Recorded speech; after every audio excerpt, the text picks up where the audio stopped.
accomplishments. The present is theirs. geleceğin The gerçeği future, size for which I have söylemesine really izin worked, verin is mine. ve çalışmalarına Nikola ve başarılarına Tesla. göre It's her his şeyi story, but of değerlendirin. course, all of our Şimdiki future. zaman sizin, ancak Please support the gelecek Tesla Science ki Foundation bunun için ben as you'd be çalışmıştım, supporting a o better benim. tomorrow.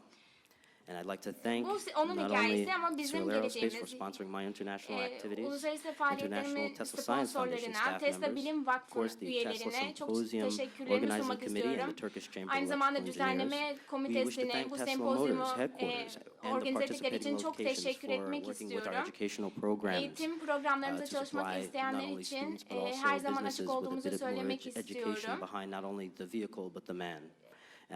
Honorable Mayor Samson Steinman, Gerald Sayın Torntello, Belediye Michael A. Nutter, Başkanı'na and çok many teşekkür others ediyorum. who have Samson contributed to Steinman, creating Gerald Tesla Days Torntello, across the United States. Michael Nutter ve The diğer Tesla birçok Science Center değerli at belediye Wardenclyffe, başkanına the Tesla çalışmalarınıza Memorial verdikleri Society, and of course our dear sayesinde friends çok at the teşekkür Tesla Museum ediyorum. of Tesla Belgrade. Bilim Merkezi Wardenclyffe'de yer alan bilim So, merkezine, with that, Tesla I would like New to, York Anma we're going to topluluğuna, run one more Tesla video, Belgrad and then I'd Müzesi'ne like çok to teşekkür ediyorum. introduce Son to olarak size Miss bir Ashley video daha Britton. She is göstereceğim. Deputy Director of the Daha Tesla sonra Science sizlere Ashley Foundation and Britton'ı one of takdim the members edeceğim. of our Kendisi de international en Tesla önemli education uluslararası teams. Tesla She will be briefly eğitim discussing some of ekibimizin our üyelerinden bir methods that tanesi. we allow people to Kullandığımız join our organization through the Nikola Tesla Club, metotlardan bir and tanesini also sizlere the tanıştıracak. brand new aspects of Ayrıca art and education as it pertains to sanat science ve and eğitimin the bilimle work of olan Mr. Yetzer ilişkisini here. konuşmasında That ele is, of course, alacak Ashley. revolutionizing the way we teach Ve Tesla in America. Amerika'da Tesla'yı gentlemen, öğretme şeklimizi Ashley nasıl Britton. devrim haline getirdiğimizi sizlerle paylaşacak. Çok teşekkürler beni dinlediğiniz için.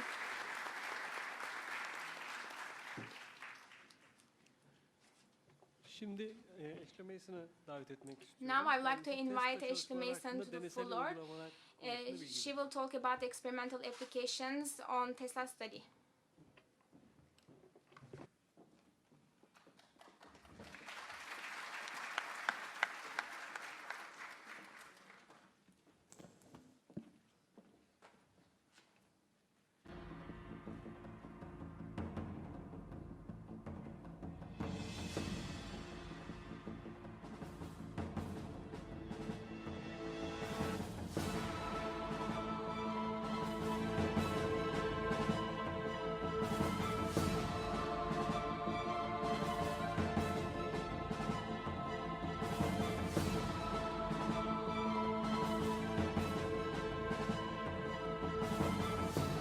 Onun geleceği bizleriz, onun ateşini taşıyan sizlersiniz. Bizim zamanımız geldi. Tesla Bilim Vakfı.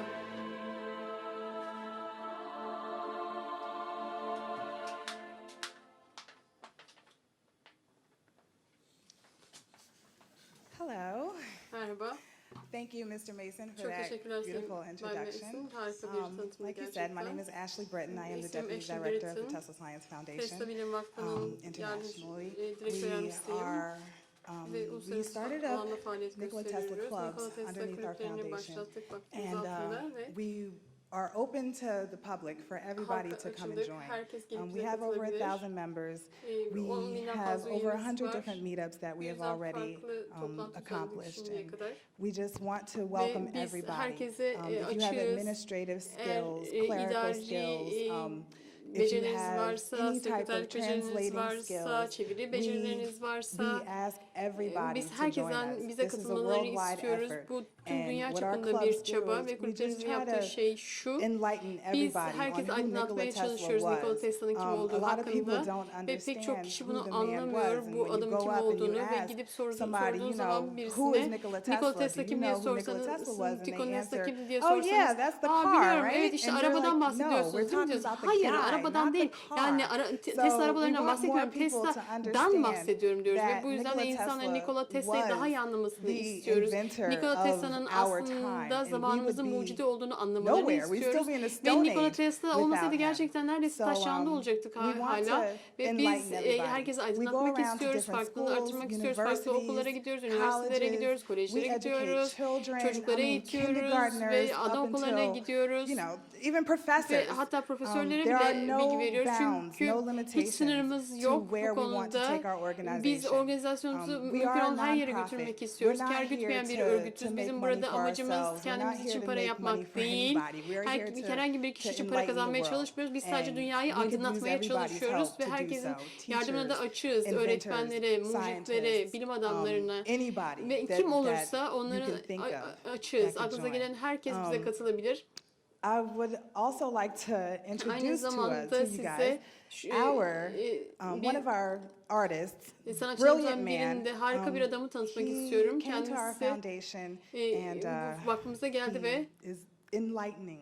bizi And we do aydınlatıyor appreciate ve him onun in each and every way. her And it just goes to show çabasını you how takdir far ediyoruz art can go in the ve world. sanatın nerelere kadar gidebileceğini de Like I gösteriyor said, we're bence. open to everybody, Biz herkese and açığız söylediğim we open gibi our arms to ve Brian kollarımızı Yetzer, Brian and Yetzer'e de he is açıyoruz ve genius. kendisi And bir with his dahi ingenuity, ve we have inanılmaz bir dehası var. Ve augmented reality burada that we have outside that we were burada showing. And size Brian Yetzer is dışarıda da going to gösterdik ve Brian show you Yetzer size today şimdi all bugün about his augmented reality. bu So büyütülmüş thank you so much gerçekliğinden for listening bahsedecek. to me. Dinlediğiniz için And çok teşekkür I ederim ve introduce my good friend, arkadaşım Brian Brian Yetzer. Yetzer'i vermek Thank istiyorum. you. Teşekkür ederim.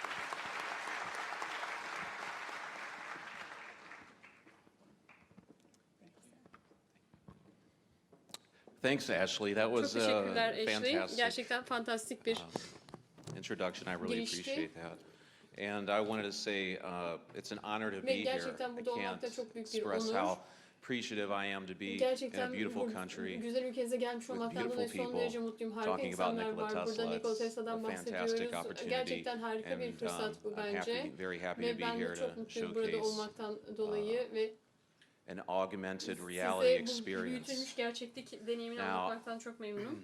I'm not sure how many people in here are Bilmiyorum buradaki kaç have been kişi exposed to acaba augmented reality before. büyütülmüş gerçekliğe daha önce maruz kaldı. So I thought I would just share this, share the information here Bu about bilgileri what sizinle is augmented paylaşmak istiyorum. reality. Bu bahsettiğim And it's basically büyütülmüş gerçeklik nedir? Bunu anlatmak superimposing istiyorum. digital Üst üste content giden over dijital içerik var. our Üste current binmiş dijital reality. içerik var bizim şu andaki gerçekliğimiz So, üzerine. And it's not a new Bindirilmiş technology, bir by şey, the yeni bir way. teknoloji değil aslında Augmented bu. reality has been around since the Bu 1960s. 1960'lardan beri But it vardı took a bu. supercomputer Ancak süper to bilgisayara render ihtiyacınız a vardı. cube Burada bir küp in oluşturmak virtual için space that's sanal attached to our reality. mekanda. Think about that, Ve bizim realitemizle 1960s. bağlantı olan 1960'ları düşünün. We had augmented reality. Daha o zamanlar We even talked of büyütülmüş virtual reality. gerçeklik vardı. Both virtual Ve and augmented sanal realities ve are up and büyütülmüş coming gerçeklikler technologies artık that's geleceğin going to teknolojileri blend our reality ve with bizim gerçekliğimizi machines. makinelerle karıştıracak birbirine. So the computer graphics. Ve bilgisayar I've been grafikleri, in computer graphics bilgisayar for almost grafikleri 20 alanında years, yaklaşık and 20 yıldır I've watched çalışıyorum. Ve technology teknolojinin ilerlediğini gördüm sürekli olarak, ona tanık olduk. Astronomik bir ilerleme var. Bilişim becerisi inanılmaz şekilde artıyor. Yani size açıklamama gerek yok teknolojilerin ne kadar ileri gittiğini. Siz zaten bunu çok iyi biliyorsunuz. I have augmented reality in this phone. Bu telefonda büyütülmüş You have gerçeklik augmented var. reality Ve in your phone sizin if kendi you visit telefonlarınızda our da büyütülmüş table gerçeklik var. outside Dışarıda the store. eğer Imagine a masamıza supercomputer the gelirseniz size düşünün of this eskiden wall bu in the dünya 1960s to bu render duvar a büyüklüğünde bir cube bilgisayara without any ihtiyaç textures vardı or lighting. Burada. Bunu And now you yapabilmek get için. Ancak hyper-realistic, şimdi hiper interactive gerçekçi, augmented reality interaktif büyütülmüş on a mobile gerçekliği device. mobil cihazda elde And edebiliyorsunuz. that content is delivered Ve bu via the içerik internet. internet yoluyla size getiriliyor. I took an interest in augmented Ve ben reality several years büyütülmüş ago, and I'm talking gerçeklik mobile konusunda, augmented reality. mobil gerçeklik konusunda birkaç yıl önce Because çalışmaya augmented başladım. reality used to be Çünkü constrained to büyütülmüş your gerçeklik desktop in masa üstünde de 2000s, early 2000s, masa up to üstündeydi about sadece 2000'lerin 2010. başında, let's say. 2010'larda. And now mobile phones are Ancak fast enough to cep process this telefonları real time. bunu gerçek zamanlı olarak işleme And you'll say, kabiliyetine well, what does this sahip. have to do with Nikola Peki bunun Tesla? Nikola Tesla'nın ne alakası var diyebilirsiniz. Well, I was Aslında unaware of Nikola ben Tesla in 2010.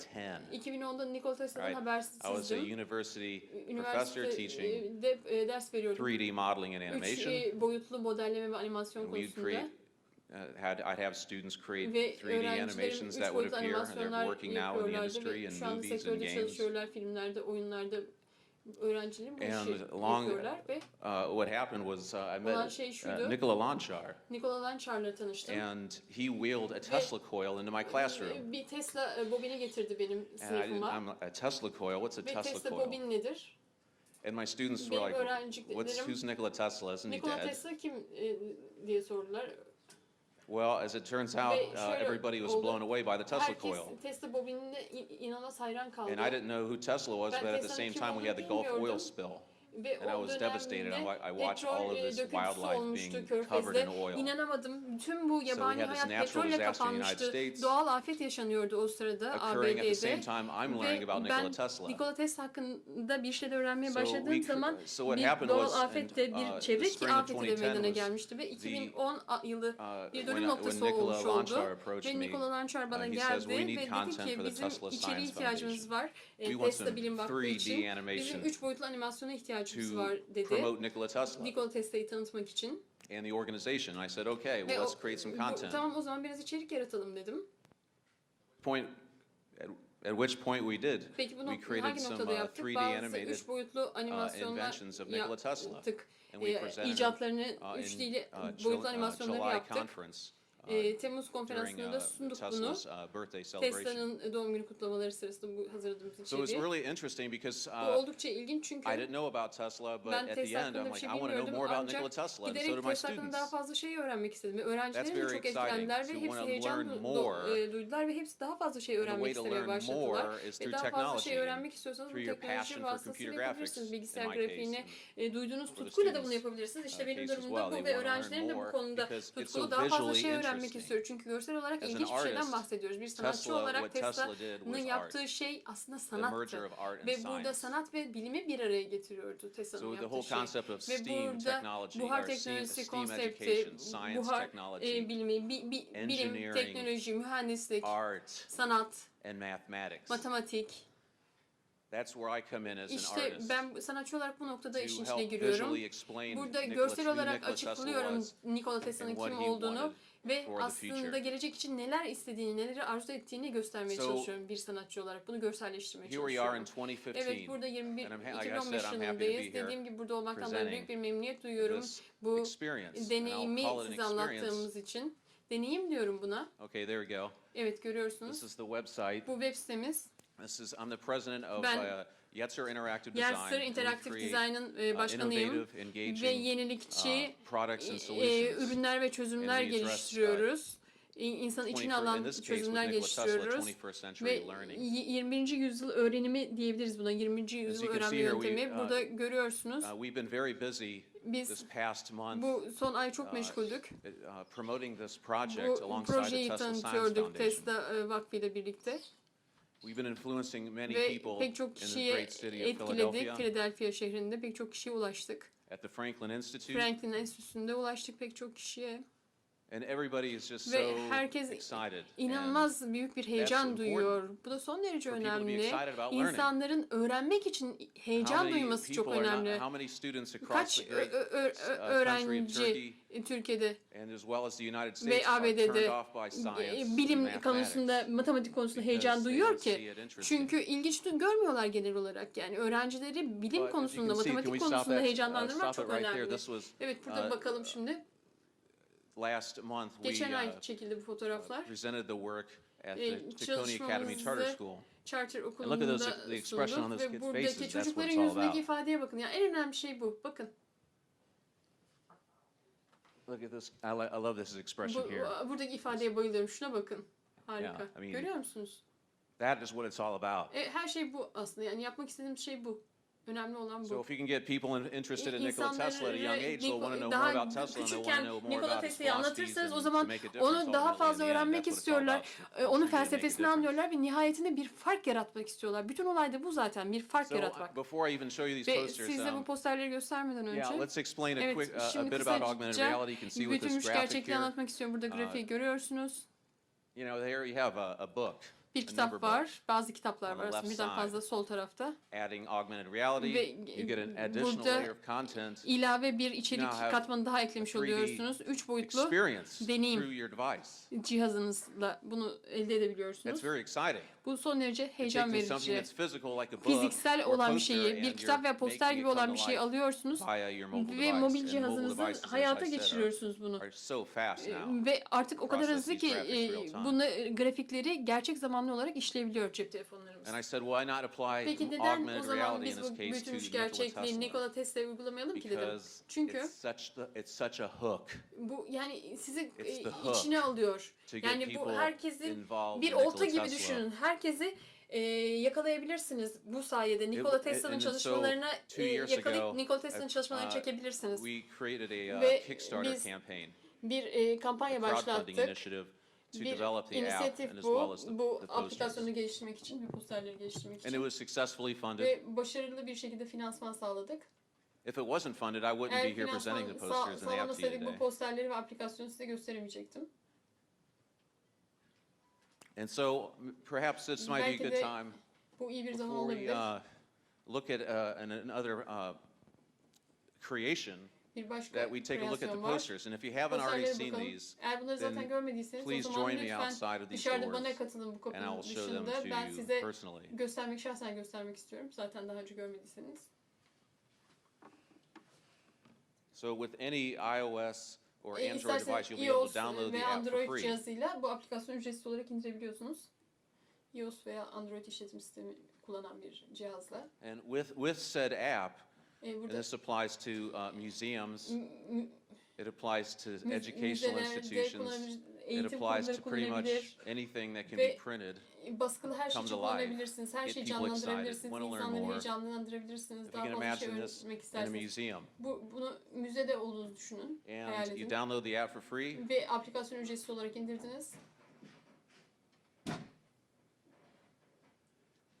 and in this case you'll Ve be bu able durumda to, without the app you wouldn't see aplikasyon this olmasaydı hidden video. burada gizli videoyu göremeyecektiniz. And it'll prompt you to tap the video to play. Ve burada videoyu oynatabiliyorsunuz. Bu cihazı yaklaştırıyorsunuz ve videoyu oynatabiliyorsunuz. Evet, video oynuyor gördüğünüz gibi.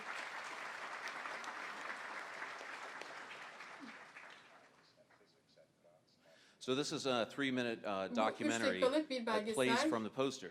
Posterden oynatıyorsunuz bunu. Posteri yaklaştırıyorsunuz cihazınızı. Ücretsiz indirdiğiniz This is aplikasyonunuz var ve a video seyredebiliyorsunuz bunu. augmentation. Bu video But augmentasyon, if you video can, büyütme you can diyoruz imagine buna. it goes beyond just video now. We Ve can, bunun videonun we can get a ötesine little bit more gidebilir. interesting. Daha ilginç de yapabiliriz bunu. Büyütme gerçekliği, augmentasyon gerçekliği dediğimiz Make it a little bit teknik more bu. interesting with Daha ilginç yapabiliriz. inclusion of 3D 3 boyutlu and how many people have watched a movie katabiliriz. Acaba kaç kişi with special effects, özel right? We've etkileri olan all seen film 3D seyretti. in Hepimiz movies. 3 boyutlu You filmleri can almost seyrettik name değil mi? any science fiction Yani film and say I've seen artık evet şu 3D bir where you play a video game that's bilim 3D. kurgu filmleri var, çizgi filmler var 3 boyutlu olarak yapılan.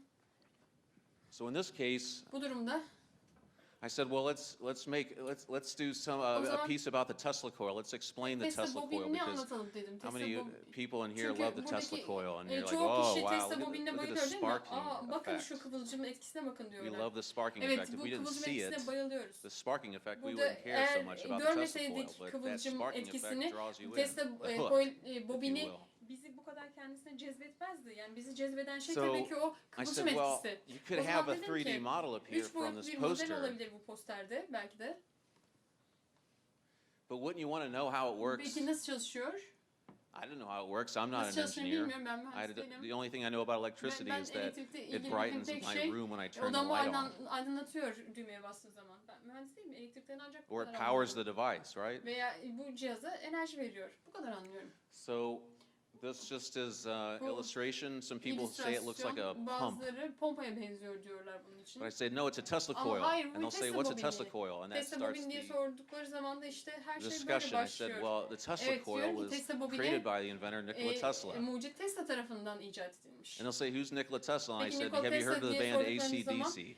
AC/DC grubunu I said, that's duydunuz the diye war of soruyorum. currents. Yani aslında AC, espri yapıyorum. Tesla, DC, AC Edison. alternatif akım, DC doğru akım, AC alternatif akım. And this is Tesla, this device to DC showcase that doğru wireless akım, electricity was possible Edison. over 100 years ago. Ve And then the hook is, buradaki insanların ilgisini let me çeken just show şey you this şu. in augmented reality. Size büyütülmüş gerçeklikle yani augmentasyon gerçekliğiyle göstermek istiyorum burada. Evet. Burada görebiliyorsunuz. So now we have a virtual Tesla coil, Şimdi sanal bir Tesla bobinimiz var görüyor and it musunuz? prompts you to swipe to play. Ve burada play'e basıyorsunuz, oynata basıyorsunuz. This is a mathematically correct 3D model. Matematik olarak I doğru spent some 3 boyutlu time bir model. creating this Ve bunu with the hazırlamak help of için Gary Peterson'dan yardım aldım. wireless Matematiksel olarak electricity olması expert, için Tesla coil kablosuz expert. elektrik uzmanı, Tesla bobini konusunda bir uzman kendisi Peterson. And so he helped Ve explain how the device works. burada cihazın And I had to nasıl çalıştığını translate it in anlattı. 3D. Ben de bunu 3 boyuta çevirdim. So and if anybody says, "Hey Brian, have you built have you built a Tesla coil?" Eğer Tesla I bobini said, yaptın diye "Yes, I sorarlarsa have." evet In yaptım 3D. diyebiliyorum. 3 A boyutlu virtual yaptım hem de Tesla diyorum. coil. Evet, sanal bir Tesla bobini From yaptım gerçekten. a single polygon to Tek bir poligondan. in this case is about Bu durumda 150,000 polygons. 150.000 poligon var bunda. So you can actually swipe to play back. Yine this oynata is a minute and basabilirsiniz. 45 Bu presentation. And I don't know if you want to watch all minute 45. belki hepsinin tamamını izlemek istemeyebilirsiniz. Bu Let me get a show of hands. 100 Anybody want to watch saniyelik the bir whole thing? sunum. Kim tamamını izlemek istiyor? El kaldırın. Okay, good. Tamam, güzel. I'm going to put the mic down. Evet, 100 saniyelik bir video olacak bu. Mikrofonumu bırakıyorum.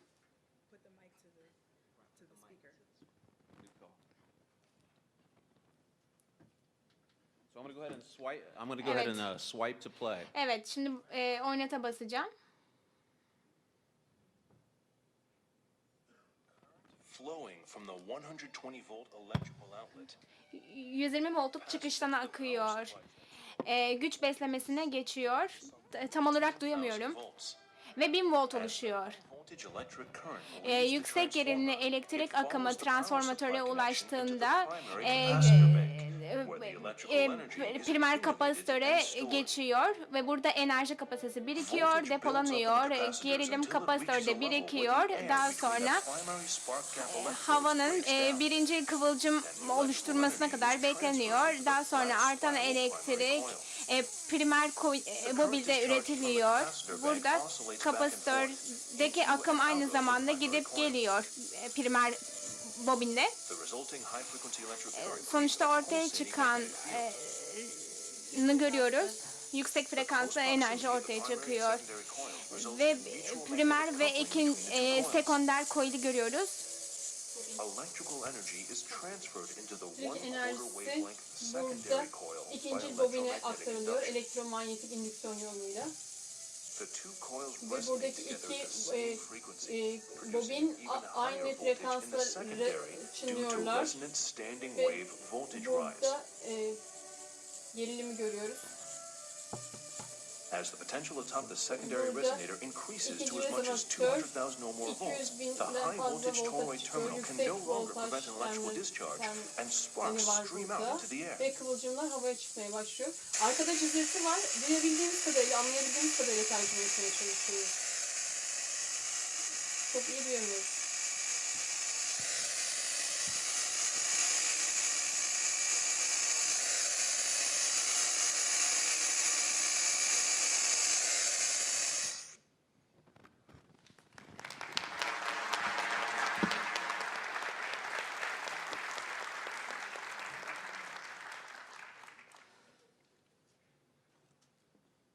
This also works with my business card. Bu aynı zamanda benim So you kartımla can get da, kart vizitimde de bu learning can be çalışıyor. from a Öğrenme business card now. kart vizitle de Virtual content olabiliyor. appears from your business card. Sanal içerik görünüyor. So it kart doesn't have to be a poster. It vizitinizde. can even be a Poster t-shirt. olması gerekmiyor. T-shirts are Tişört dahi interactive. olabilir. So if İnteraktif you want to tişörtler learn more about olabilir. Tesla, you can Tesla hakkında purchase daha this fazla t-shirt. bilgi edinmek için bu If you want to tişörtü learn satın more about the Tesla alabilirsiniz. coil, you Tesla can bobini purchase that için t-shirt. o tişörtü alabilirsiniz. Can we go back to Geri gidebilir well, miyiz? I guess we could demo the t-shirt, right? Tişörtün demosunu yapabiliriz aslında, değil mi?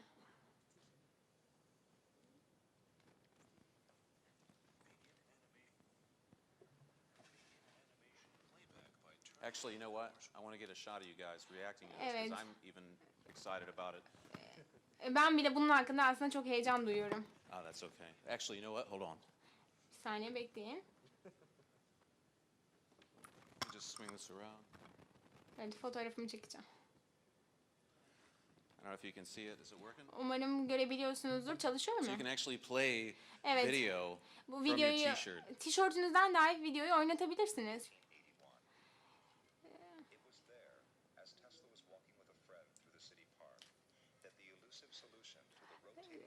Duyulmuyor. Video duyulmuyor.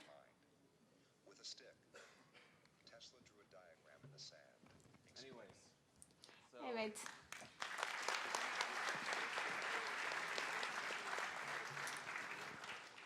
Clothing you can learn from. Öğrenebileceğiniz kıyafetler. In this case, again, it's a whole line of Nikola Tesla content that I'm excited to, as I said, to be here today presenting. Bunu sunmaktan ötürü çok mutluyum. Sizinle konuşacağım son konu şu olacak. Şu ürün hakkında konuşmak istiyorum. Belki sizin de ilginizi çeker. Web siteye geri dönebilir miyiz lütfen?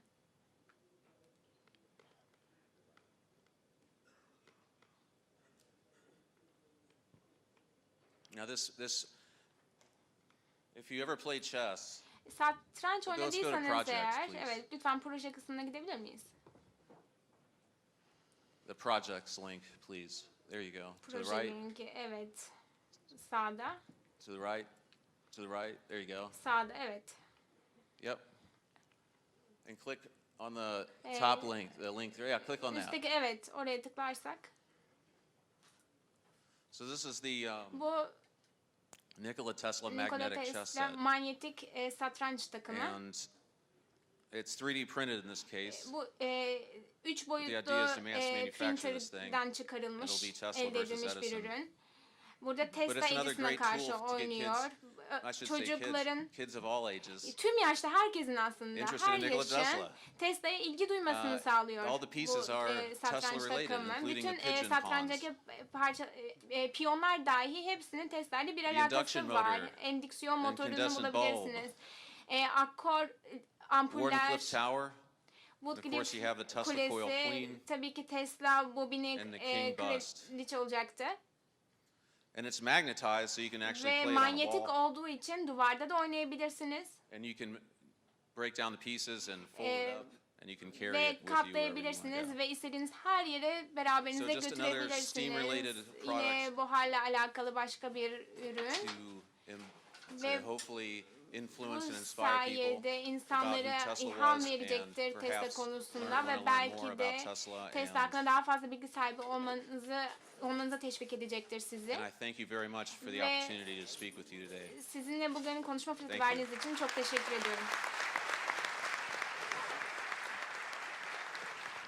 By the way, if you want to learn Bu more, arada daha one fazla- last thing, I'll just say this. If you daha want fazla to bilgi contact sahibi me, there's a olmak contact için link on the website. web sitede irtibat And bilgilerimi I'm also going to be available bulabilirsiniz. outside. Dışarıda da beni It'd be nice to meet you all bulabilirsiniz. individually. Sizlerle teker teker tanışmak çok güzel olacaktır. Brian Yesser'e teşekkür ediyoruz. I'd like to thank Mr. Şimdi Yasser gittikten for sonra his Yönetim speech. Kurulu Başkanı Hüseyin Now Yeşil'i I davet would like etmek to istiyorum. invite Mr. Hüseyin Yeşil Nikola Launcher'ın bir hediyesi olacak kendisine. to extend his gift to Mr. Launcher.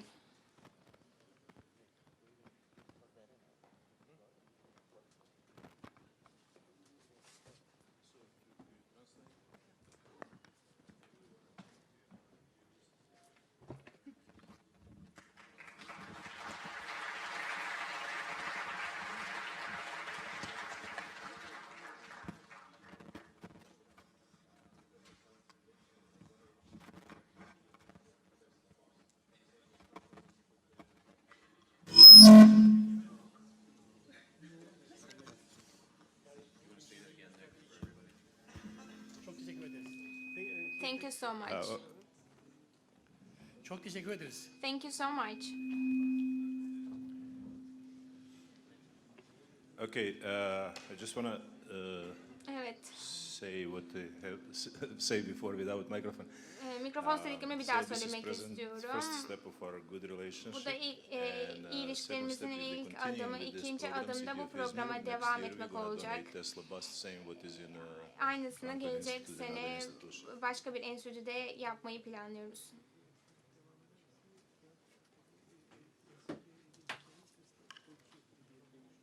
Teşekkür ederiz. Çok teşekkür ederiz. Thank you so much.